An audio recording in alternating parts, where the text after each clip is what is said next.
So this is an unprecedented summit. As Tom says, a lot of the times he was alone in asking for this and in playing tough. Does this mean that the president will be emboldened to even more go at it his own way for domestic policies?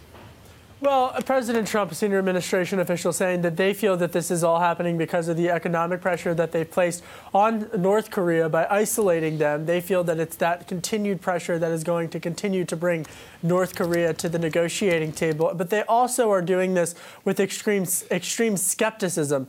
On the issue of CFIUS, I can tell you that that is really next on the priority list for a host for Republican leadership in the Senate to get that through. It's also what the Treasury Department is really pushing for in terms of their next priority from a financial services international perspective after the Dodd-Frank bill makes its way through. So in terms of CFIUS, in terms of these economic sanctions, it's really still going to continue despite the president's agreement to meet with dictator Un by May. Tom Mackenzie, when you look at North Korea, they were historically very close to Russia. Does the positioning of now the U.S. talking unprecedentedly with North Korea actually weaken the Russian position in the world?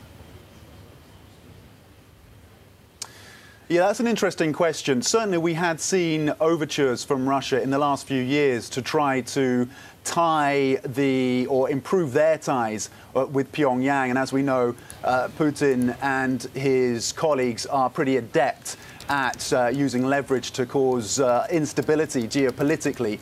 And certainly they've been trying to boost those ties. There's a bit of trade between Russia and North Korea, though it's fairly minimal. China is still the main trading partner, of course, providing about 90% of the trade and the vast majority of its energy. But certainly this seems to put Russia back potentially on the back foot in terms of their involvement with North Korea.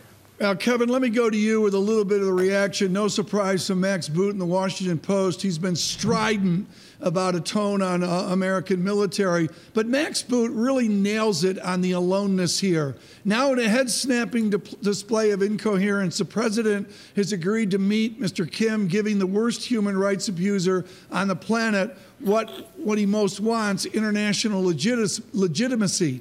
If he bothered to talk to North Korean experts, he would learn that Kim's regime is pursuing its age-old aim of pushing U.S. military forces off the Korean peninsula.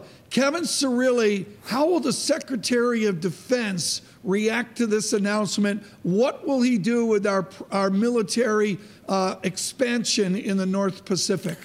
Yeah, well, look, I mean, it doesn't matter what my opinion is, but I can tell you that I speak with several national security intelligence community sources, both who have worked with the Obama administration and who have worked with the Trump administration. And the across-the-board consensus is that talk with North Korea is a positive thing, provided that it's done with skepticism.